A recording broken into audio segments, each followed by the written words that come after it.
उनका स्वास्थ्य थोड़ा ज़्यादा बिगड़ रहा था और परिस्थितियां ठीक ऐसी ही थी। चुनाव का साल था वो, पहले चरण का नामांकन की शुरुआत हो रही थी और ठीक उसी बीच में उनका निधन हुआ। उनके निधन के बाद उनके सपनों की सोच को पूरा करने के लक्ष्य के साथ मेरी पार्टी ने आगे बढ़ने का काम किया। यकीनन इस दौरान कई उतार चढ़ाव आए, पार्टी टूटी, परिवार टूटा, पर अपने पिता के सपनों को पूरा करने के लक्ष्य को मैंने कभी टूटने नहीं दिया।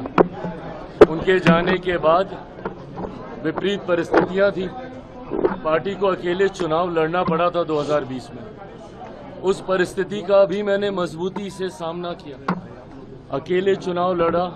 जो परिणाम बिहार की जनता ने दिए उन्हें सर आंखों पर रखता हुआ बिहार फर्स्ट, बिहारी फर्स्ट की सोच को मैं आगे बढ़ाता रहा। आज पुनः मेरे नेता की ये पुण्यतिथि हर लोक जनशक्ति पार्टी रामविलास के कार्यकर्ता के लिए एक संकल्प दिवस के तौर पर है, जहां उनके सपनों के बिहार को बनाना हमारा लक्ष्य है। बिहार को फर्स्ट और बिहारियों को फर्स्ट बनाने की सोच के साथ, इस संकल्प के साथ आज के दिन लोक जनशक्ति पार्टी रामविलास का हर एक कार्यकर्ता चुनावी रण में उतरेगा और लक्ष्य सिर्फ और सिर्फ बिहार को एक विकसित राज्य बनाना होगा।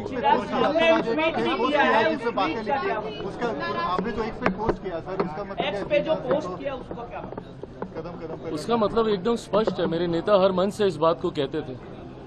आप उनकी पार्लियामेंट की स्पीचेस हों उसको सुने, आप उनके हर मंच पर दिए हुए भाषणों में सुनेंगे, कुछ बातें थी जिसको निरंतरता पे वो जनता के बीच बताने का कार्य करते थे, जिनमें से उनकी ये कुछ पंक्तियां हैं जिन्होंने हमेशा मुझे प्रेरणा दी है।